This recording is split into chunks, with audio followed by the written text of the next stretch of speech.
요셉의 이야기를 우리가 묵상하다 보면요, 창세기 41장부터는 이제 드디어 온 땅에 7년 풍년이 지나고 7년 동안 극심한 흉년이 드는 장면이 나옵니다.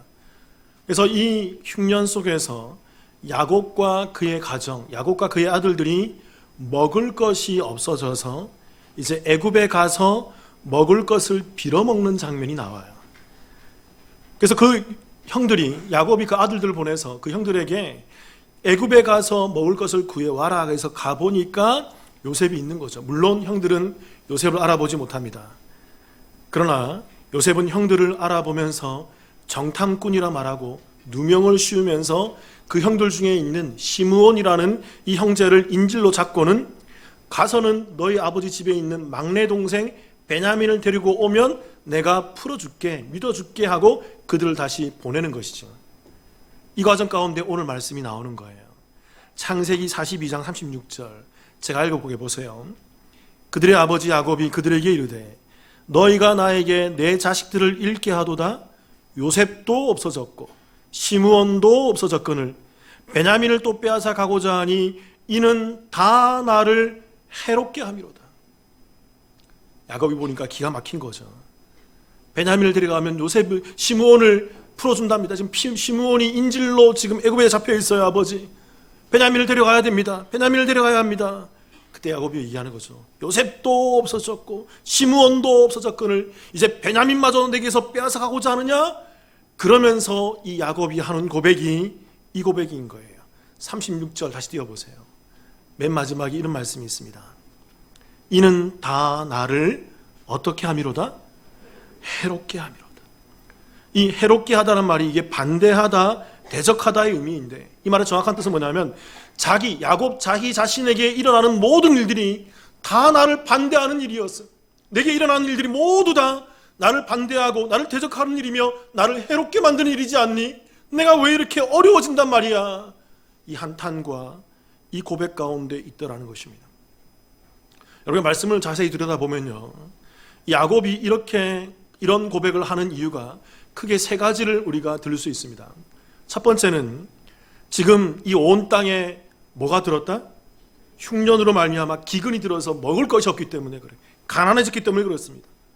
너무나도 극심한 흉년으로 인해서 온 천지가 먹을 것이 줄어들고 더 이상 이 야곱이 있는 땅에서 먹을 걸 구할 수 없어요. 그래서 이웃 나라인 애굽에 가서 먹을 것을 가져와야만 그제서 먹을 수 있는 그런 가난한 신분이 되었다는 거예요. 그것 때문에 괴로워하는 거죠.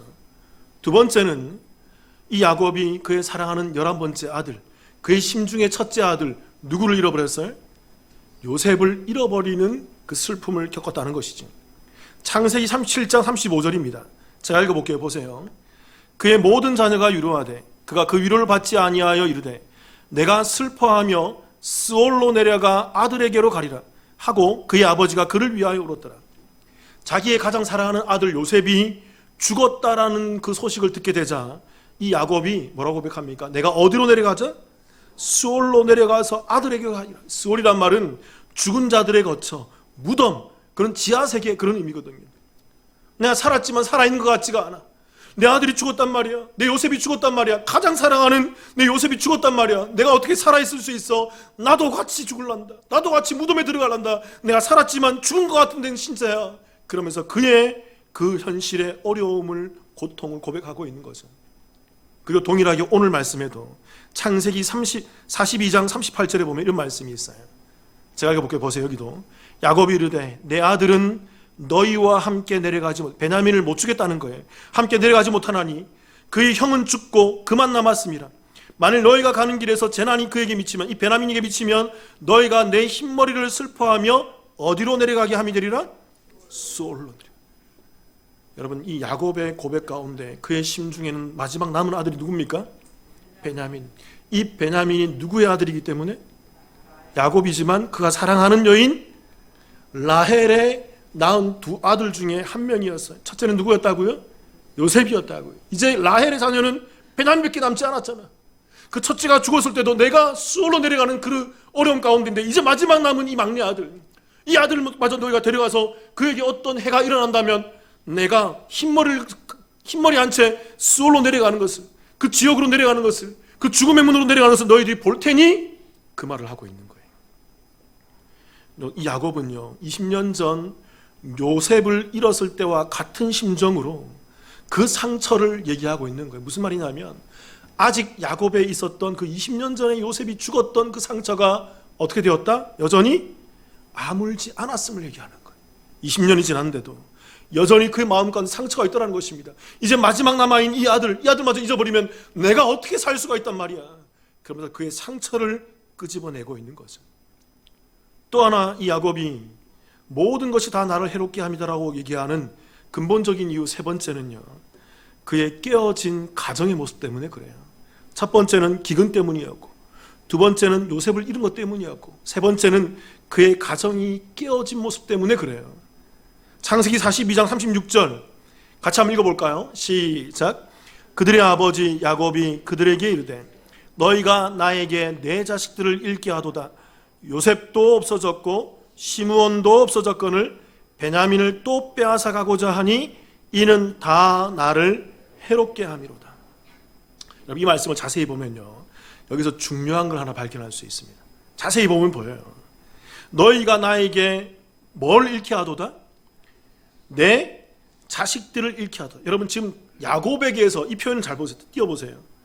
36절 띄워보세요. 이 표현 잘 보세요. 야곱에게서 아들들은 누구냐면 지금 요셉도 없어졌고 시므온도 없어졌거늘 베냐민을 또 빼앗아 가고자 하냐?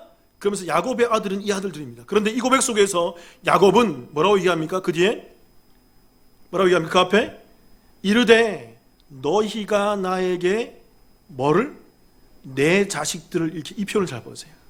너희는 누굽니까? 여전히 야곱의 아들인데 다른 형제들이에요.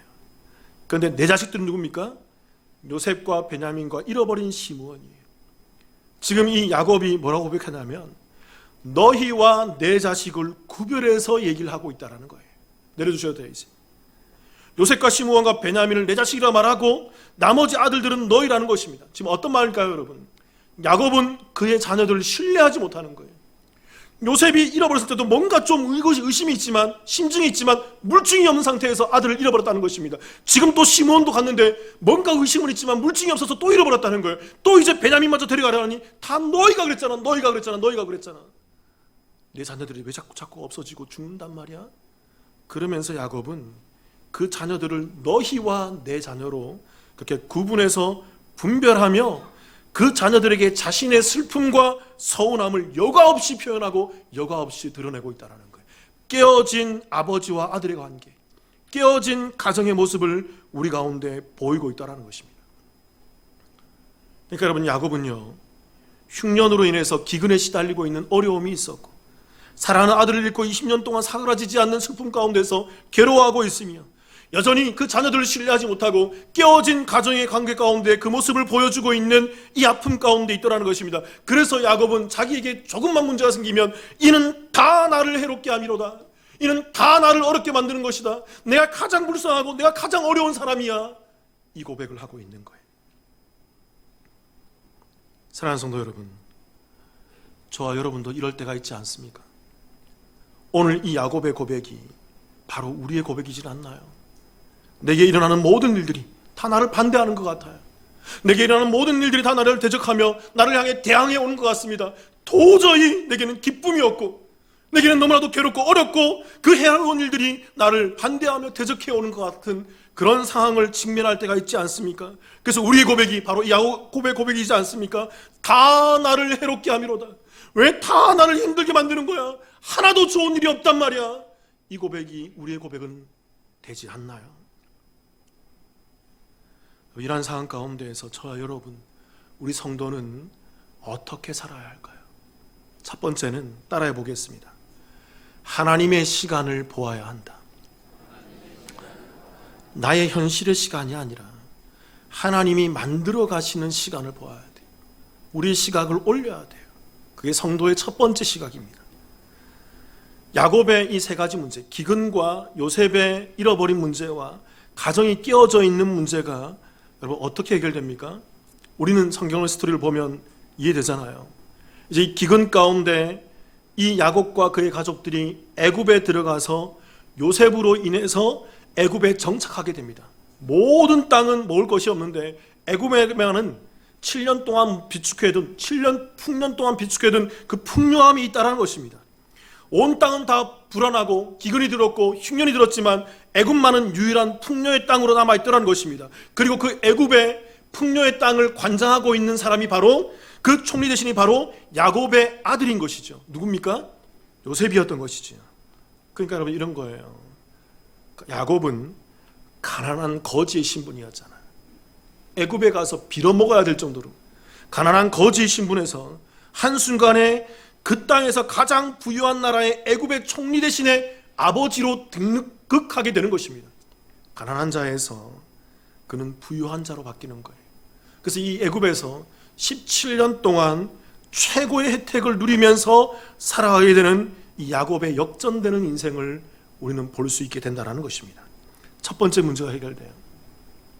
또 두 번째로 그는 20년 동안 죽었다고 생각했던 아들 요셉을 애굽에 가서 만나게 됩니다. 물론 우여곡절이 있지만 결국에는 이 아들 요셉을 만나고 확인하게 되는 거죠. 여러분, 아들을 만났다 뿐입니까? 더해서 이 아들이 살아있는 정도가 아니라 애굽의 총리 대신이 되어 있는 이 아들을 보게 되는 것입니다. 아들을 다시 만나는 정도가 아니라 1인 지하 만인 지상의 그 위치에 올라가 있는 아들을 보게 되는 이 아버지의 기쁨이 어떨 것 같으세요, 여러분? 20년 만에 아들이 살아있는 것도 감사한데 온 천지 만물을 주관하는 그 애굽의 왕 다음의 자리에서, 왕도 신뢰하는 자리에서 온 천하를 다스리고 있는 그 권위 가운데, 권력 가운데 앉아있는 이 아들을 바라보는 아버지의 심정이 어떨 것 같습니까? 저는 그런 경험을 해본 적이 없어서 얼마나 기쁘지 않겠어요, 여러분? 얼마나 큰 기쁨이지 않겠습니까? 두 번째 문제도 해결이 돼요. 또 세 번째, 그의 깨어진 가정의 문제도 회복됩니다. 말씀을 보면요, 창세기 41장과 45장에 쭉 보면 요셉이 그의 형들을 만나게 됩니다. 근데 그냥 만나주지 않아요. 요셉이 형들을 시험해요. 자기가 요셉임을 밝히지 않고 형들을 시험하는 것입니다. 여러 가지 시험을 거쳐요. 그 형들이 3일 동안 옥고에 갇히기도 하고, 그 시므온을 인질로 잡기도 하고, 또 그 형들이 가면서 돈뭉치가 형제들의 그 가방에서, 그 자루에서 발견되기도 하고, 또 여러 가지 베냐민에 또 데려가는 과정에서 베냐민의 자루에서 은잔이 나오기도 하면서 여러 가지 위기의 상황들을 연출하면서 만들어가는 모습을 보이고 있더라는 것입니다. 질문 드려볼게요, 여러분. 요셉이 왜 이런 시험과 이런 이상한 모습들을 진행하는 걸까요? 왜 그렇습니까? 너희가 20년 전에 나한테 그렇게 했지, 내가 복수할 테야. 복수의 과정인가요? 그렇지 않습니다. 요셉은 형들을 시험하면서 보는 거예요. 형들이 얼마나 변했나, 그 20년 전과 지금이 얼마나 다른가 한번 보면서 형들을 시험하는 거예요. 그래서 그러면서 요셉의 심중에는 형들이 자기 성찰을 할 수 있는 그 시간과 그 기회와 그 여지를 제공하고 있는 거예요. 형들이 이 시험 가운데에서 그들 요셉 앞에서, 요셉인 줄도 모르고 자기들이 고백하잖아요. 과거에 우리가 요셉을 그렇게 보냈기 때문에, 그렇게 노예로 팔아버렸기 때문에 우리가 지금 이 자리에서 이 어려움을 겪는 거 아니야? 요셉이 다 듣고 있다고요. 그리고 베냐민이 인질로 잡히게 되자 유다가 나서서 내가 대신 잡히겠습니다, 내가 대신 인질이 되겠습니다라고 하면서 과거 20년 전에 요셉을 팔 때와는 전혀 다른 모습을, 그때와는 전혀 달라져 있는 형들의 모습을 보여주지 않습니까? 그때 요셉은 더는 참지 못하고 형들에게 자신의 신분을 밝히면서 눈물을 쏟아내면서 형들을 용서해주고 이 가정이 회복되고 하나 되는 모습을 우리 성경을 통해서 발견할 수 있잖아요. 야곱과 그의 자녀들과 그의 가정은요, 시간 속에서, 하나님이 이끌어가시는 시간 속에서 그들에게 드리워져 있던 가정의 깨어진 어두운 심상들이 극복되고 회복되는 모습을 보여주고 있더라는 것입니다. 현실 가운데에서 나만 바라보면 이는 다 나를 해롭게 함이로다라는 고백 가운데에서, 그 한탄과 그 슬픔 가운데서 어찌할 줄 모르며 땅을 치고 있는 이 야곱의 모습이 하나님의 시간 속에서 그 모든 것이 치유되고 회복되고 제자리를 잡아가는 이 모습을 보이더라는 거예요. 결과론적으로는 야곱의 슬픔의 시간은 하나님의 시간 속에서는 하나의 과정일 뿐이었던 거예요. 사랑하는 성도 여러분, 나의 시간만 바라보지 말고 나를 이끌어 가시는 그 하나님의 시간을 바라보시기를 주님의 이름으로 축원합니다. 하나님이 저와 여러분들을 반드시 이끌어 가세요. 반드시 이끌어 가세요. 성도는 어떻게 살아야 될까요? 모든 것이 나를 해롭게 여긴다라는 그 상황 가운데에서 저와 여러분, 우리 성도는 어떻게 살아야 될까요? 더 중요한 거는 두 번째예요.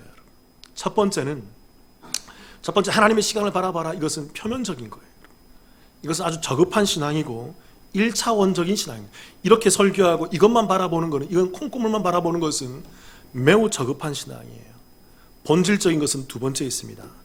따라해 볼게요. 성도는 어떻게 살아야 될까요? 두 번째, 따라해 보겠습니다. 구원을 바라봐야 한다. 구원을 볼 수 있어야 돼요. 저와 여러분의 삶 가운데서 나를 이끌어 가시는 하나님의 구원을, 그 구원의 손길을, 그것을 볼 수 있는 성도가 진짜 성도란 말입니다. 우리가 창세기를 보면서, 특히 요셉의 스토리를 보면서 우리는 이런 질문을 해보아야만 해요. 혹시 이런 질문 해보신 적이 있습니까? 하나님께서는 왜 야곱과 그의 가족들을 애굽으로 들어가게 하시는가? 아니면 또 하나님은 왜 굳이 요셉을 먼저 애굽으로 보내시고 또 나중에 이 야곱의 가족, 남은 가족들을 또 애굽으로 들이시는 거지? 왜 그렇게 하시지? 이 질문을 해본 적이 있나요? 이 질문을 해야 돼요. 그러면서 여러분, 이것을 우리가 질문을 하고 또다시 중요한 질문, 우리는 이것을 또 볼 수 있어야 돼요. 성경에서 야곱이 받은 복이 뭔지를 분별할 수 있어야 돼요. 우리가 1번에 나누었던 그 세 가지가 회복됐다는 게 야곱의 복이 아니에요. 그걸 추구하는 게 우리가 저급한 신앙이고 1차원적인 신앙이고 더 본질적인 걸 볼 수 있어야 돼요. 여러분, 창세기 27장 29절 같이 한번 읽어볼게요. 시작. 만민이 너를 섬기고 열국이 내게 굴복하리니 내가 형제들의 주가 되고 내 어머니의 아들들이 내게 굴복하며 너를 저주하는 자는 저주를 받고 너를 축복하는 자는 복을 받기를 원하노라. 야곱의 아버지 이삭이 야곱이 에서인 줄 알고 장자의 축복을 해주는 장면입니다. 여러분, 여기서 이상한 기도를 해줘요. 다시 띄워보세요. 27장 29절에 보니까 이런 기도합니다. 만민이 너를 섬기고 열국이 내게 굴복하리니. 질문 드려볼게요, 여러분. 야곱의 일생에서 만민이 야곱을 섬기고 열국이 야곱에게 굴복하는 모습이 있나요? 있었던가요? 말씀을 안 읽어서 모르나요? 네. 야곱의 일생에서 이런 장면이 나오지 않습니다. 야곱은 죽을 때까지 이런 걸 경험하지 못해요. 여러분, 만민이 너를 섬기고 열국이 내게 굴복하는 그런 모습이 나오죠. 오히려 그 뒤에 보세요. 내가 형제들의 주가 되고 내 어머니의 아들들이 내게 굴복하고. 제가 지난번에도 말씀드렸지만 여기서 이상한 단어 하나 있다고 그랬죠. 어떤 단어입니까, 여러분? 뭐가 이상해요? 이 이삭의 아들은 몇 명입니까? 한 명? 이삭의 아들이 몇 명이죠? 두 명이죠. 그 리브가가 복중에서 잉태했던 누구와 야곱? 에서와 야곱. 그러니까 여러분, 내가 형제들의 주가 되고, 이 말이 맞지가 않아요. 복수가 아니라고요, 여러분. 여기서 복수로 기록하고 있어요. 그의 형은 누굽니까? 에서밖에 없다. 단수여야 되는데 하나님은 야곱을 통해서, 이삭을 통해서 야곱에게 뭐라고 기도하면 내가 형제들의 주가 되고 내 어머니의 아들들이 내게 굴복하고. 이게 맞지 않는 거예요. 틀린 거예요. 또 두 번째, 여기서도 마찬가지예요. 여러분, 이 형제들이 에서라고 우리가 지칭을 해봅시다. 에서가, 여러분 또 하나 질문 드려볼게요. 에서가 야곱의 일생 가운데에서 야곱에게 와서 무릎을 꿇은 적이 있나요? 없나요? 또 성경을 못 읽어봐서, 읽어보지 않아 잘 모르죠. 한 번도 에서가 야곱에게 와서 무릎을 꿇은 적이 없어요. 오히려 누가 꿇었어요? 야곱이 형 에서에게 가서 무릎을 꿇고 나아가는 장면이 나오잖아요. 역전되는 인생이. 여러분, 이 이삭이 야곱을 향해 축복해주는 이 축복 기도가 이상하다고 생각지 않습니까? 이런 질문을 해야 돼요, 여러분. 성경을 보면서 이런 게 보여야 한다고요. 창세기 28장 4절 제가 읽어볼게요. 28장 4절. 아브라함에게 허락하신 복을 내게 주시되 너와 함께 내 자손에게도 주사 하나님이 아브라함에게 주신 땅 곧 내가 거류한 땅을 내가 차지하게 하시기를 원하노라. 이삭이 형을 피해 떠나는, 라반의 집으로 떠나는 이 야곱을 향해서 축복, 이젠 제대로 된 축복 기도죠. 그때도 얘기하는 거예요. 아브라함에게 허락하신 복을 네가 이어받기를 원한다. 질문 드려볼게요. 이 야곱이 일생 가운데 아브라함에게 허락된 그 땅을 차지한 적이 있나요? 오히려 빌어먹는 거지가 되어서 어디로 들어가요? 애굽으로 들어가서 아들 때문에 거기서 살게 되는 가나안 땅이 아니라 이방 땅인 애굽에 살게 되는, 거기서 죽어버리는 그 인생을 살잖아요, 여러분. 어떻게 이 말씀이 이루어진단 말입니까? 어떻게 이 말씀이 축복 기도가 될 수 있단 말입니까, 여러분? 그 뒤에 나온 것은 하나님이 아브라함에게 주신 땅, 곧 내가 거류한 땅을 내가 차지하게 하시라고. 여러분, 야곱이 한 번도 그의 일생에서 아브라함에게 주신 땅, 그 가나안을 차지했던 적이 없어요. 그는 가난한 거지의 신분에서 애굽으로 내려갔다가 애굽에서 살다가 애굽에서 죽게 되는 인생을 맞이하게 된다는 것입니다. 이게 이상해요, 여러분. 하나님의 축복 기도와 야곱의 일생이 전혀 달라요. 또 하나 볼까요, 여러분? 창세기 28장 13절 같이 한번 읽어보겠습니다. 시작. 또 본즉 여호와께서 그 위에 서서 이르시되 나는 여호와니 너의 조부 아브라함의 하나님이요 이삭의 하나님이라. 내가 누워있는 땅을 내가 너와 내 자손에게 주리니. 베델에서의 모습이에요. 베델에서의 환상이라고요. 야곱이 베델에서 환상을 끄고 있는데 그가 가나안 땅이잖아요. 근데 하나님께서 말씀하시는 거죠. 야 야곱아, 내가 너에게 너의 조부 아브라함과 이삭과 그 땅을 내가 너에게 주리라. 네 자손에게 주리라. 질문 드려볼게요. 야곱의 일생 가운데서 가나안 땅을 유업으로 받아요? 여전히 받지 못해요, 여러분. 뭐란 말입니까? 그 뒤에 28장 14절도 보세요. 제가 읽어볼게요. 내 자손이 땅에 티끌같이 되어 내가 서쪽과 동쪽과 북쪽과 남쪽으로 퍼져갈지며 땅의 모든 족속이 너와 내 자손으로 말미암아 복을 받으리라. 여러분, 야곱의 자손이 일생 가운데에서 동서남북으로 퍼져가며 온 자손들이 야곱의 자손 때문에 복을 받는 현상을 야곱이 보았나요? 오히려 가난한 거지가 되어서 애굽에 들어가서 빌어먹는 모습을 보이잖아요. 표현을 하면 아들 때문에 겨우 그 먹고 마시는 그 삶을 살게 된다는 것입니다. 그 뒤에 있는 15절도 마찬가지예요. 같이 한번 읽어보겠습니다. 시작. 내가 너와 함께 있어 내가 어디로 가든지 너를 지키며 너를 이끌어 이 땅으로 돌아오게 할지라. 내가 내게 허락한 것을 다 이루기까지 너를 떠나지 아니하리라 하신지라. 야곱은요, 잠시 가나안 땅에 들어오게 되지만 결국은 가나안 땅을 벗어나서 기근으로 인해서 가나안 땅을 벗어나서 어디에 정착하게 됩니까? 요셉이 있는 애굽 땅에 가서 정착하게 되는 거예요. 가나안으로 돌아오지 못하고 죽음을 맞이하는 것입니다. 여러분, 뭘 얘기하는 걸까요? 성경은요, 야곱에게 주어졌던 복이 야곱의 현실의 삶과는 전혀 달랐음을 우리 가운데 얘기해줘요. 이 대조를 보여주고 있어요. 성경 속에서, 우리 신앙 속에서 이 대조를 발견할 수 있어야 돼요. 이상하다, 이거 앞뒤가 맞지 않잖아, 이게 뭐지? 이걸 볼 수 있어야 돼요, 여러분. 그러니까 여러분, 표면적으로는 야곱은 기근 속에서 애굽에 들어가 아들 때문에 풍요로움을 경험하게 되고 죽은 줄 알았던 아들 요셉을 만나서 그의 아들의 살아난 것을 보게 되는 기쁨을 만끽하게 되며 그의 가정에 깨어진 문제가 해결되는 이생의 복과 이생의 자랑을 누리게 되지만,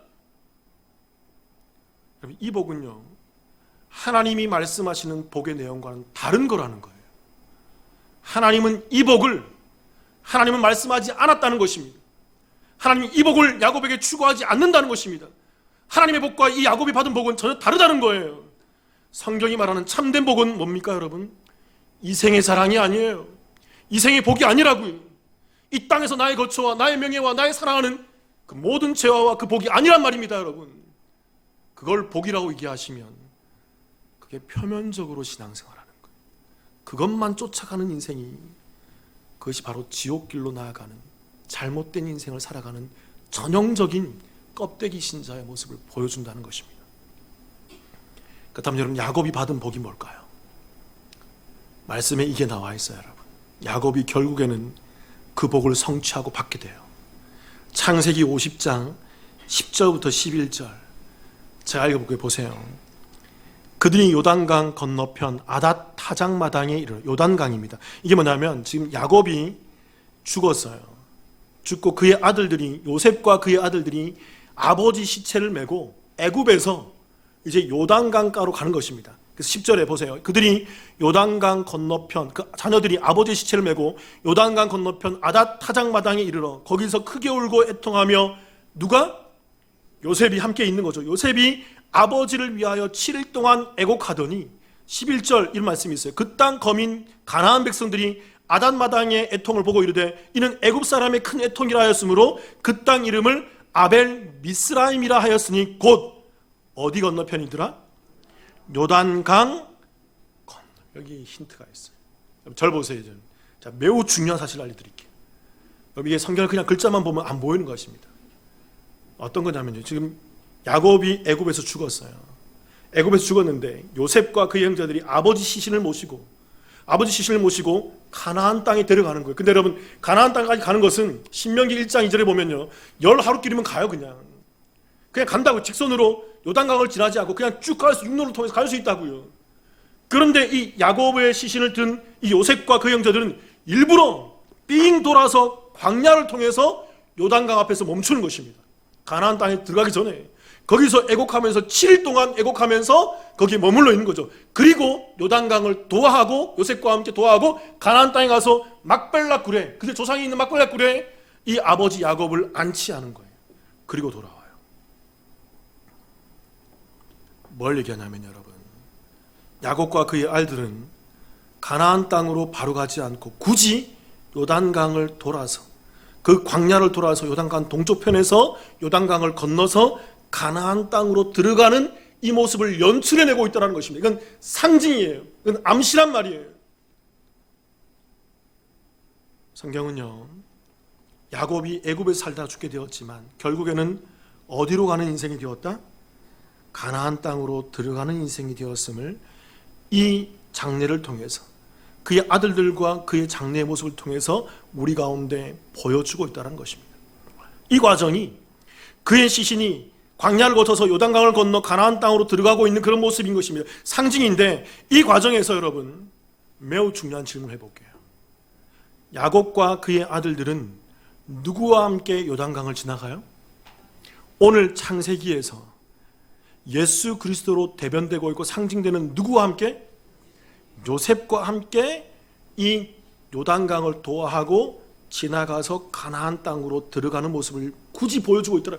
그냥 바로 가면 되는데 광야를 돌아서 거기서 일정 기간 머물다가 요단강을 지나는데 거기 요셉이 함께하고 아버지를 그 막벨라굴 가나안 땅에 장사 지내고 돌아오더라는 것입니다. 왜 이렇게 할까요, 여러분? 이 모습이 400년 뒤에 이 이스라엘의 자녀들이 거대하게 번성해서 앞으로 진행될 어떤 스토리? 출애굽 스토리와 동일하기 때문에 그래요. 그걸 상징적으로, 암시적으로 보여주는 것입니다. 이스라엘 백성들이 출애굽하여서 가나안 땅에 바로 가면 됐지만 굳이 광야를 돌아가는 거예요. 광야에서 일정 기간 머물고 그들이 요단강을 도하여서 가나안 땅으로 들어가는 모습이 마치 이 야곱이 그가 이렇게 들어가서 마지막 장래의 땅으로 가나안에 정착하는 모습과 동일하게 닮아 있는 모습을 그려내더라는 것입니다. 여러분, 여기서 또 중요한 질문 하나 드려볼게요. 수요일날 나오신 분들은 대답을 할 수 있지만 수요일날 나오지 못하는 분들은 대답을 못할 거예요. 질문 드려볼게요, 여러분. 이 이스라엘 백성들이 출애굽해서 40년의 광야 생활을 끝나고 요단강을 지나갈 때 누구와 함께 지나갔을까요? 수요일 나오신 분들 누구와 함께 지나갔어요? 따라해 보겠습니다, 여러분. 여호수아. 모세가 광야에 죽고 여호수아가 그들의 리더가 되어서 요단강을 지나가지 않습니까?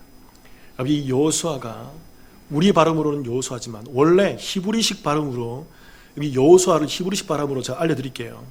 따라해 보겠습니다. 예슈아. 들어보셨나요, 여러분? 이게 히브리식 발음으로 여호수아를 부르는 예슈아. 나중에 보면 요시아 왕이 나오잖아요. 역시 예슈아입니다.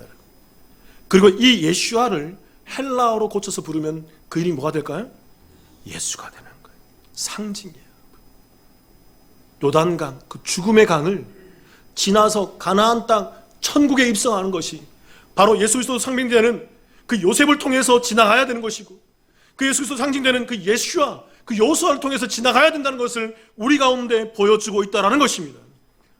그래서 여러분, 결론적으로 야곱의 또 다른 이름이 뭐예요?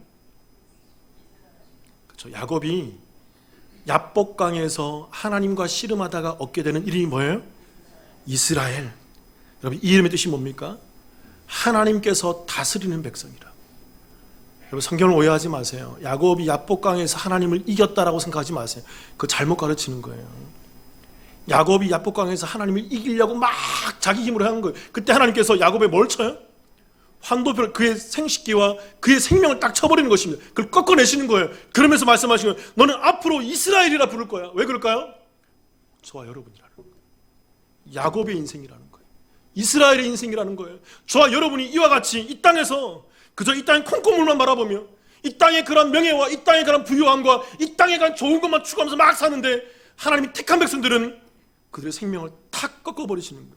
하나님께로 돌아올 수 있도록 만들어버리는 것입니다. 꼬꾸라지게 만들어버리는 거예요. 야곱처럼. 그리고 하나님께서 끌고 가시겠다는 것입니다. 그들이 이스라엘이라는 거예요. 너희들이 애굽에 있다 하더라도, 너희들이 이 세상의 죄악의 도시인 애굽에서 번성하며 어떻게 너희들이 그렇게 많은 명예와 부와 많은 그런 건강을 유지하며 살아간다 할지라도 내 자녀들은 내가 반드시 꺾어낼 거야. 그 애굽 땅에서 나를 바라볼 수 있도록, 나를 소망할 수 있도록, 그 구원을 바라보면 나의 백성으로 살아갈 수 있도록 이스라엘로 만들어버릴 테야.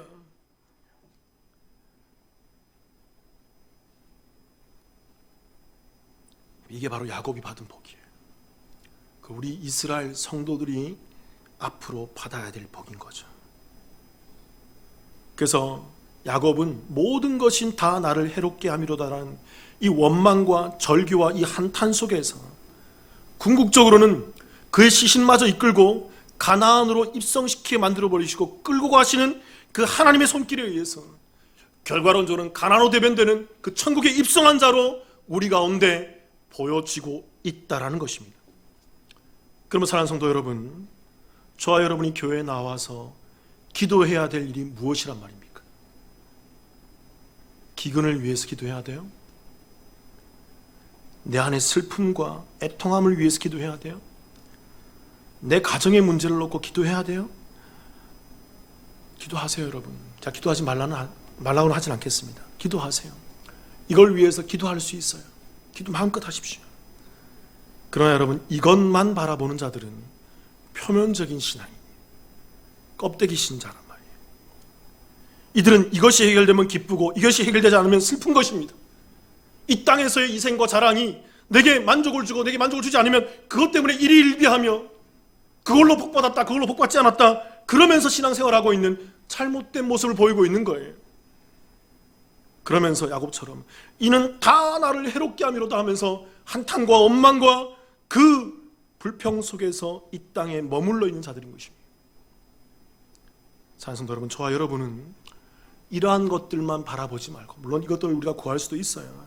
그러나 나를 인도하시는 하나님의 시간 속에서 그 구원을 바라보고 그 참된 복을 바라보며 나를 이끌어가시는 그 구원을 소망하며 이 땅에서부터 천국을 살아가며 영원한 땅 가나안 그 천국으로 입성하는 저와 여러분, 그 참된 이스라엘이 되시기를 주님의 이름으로 축원합니다.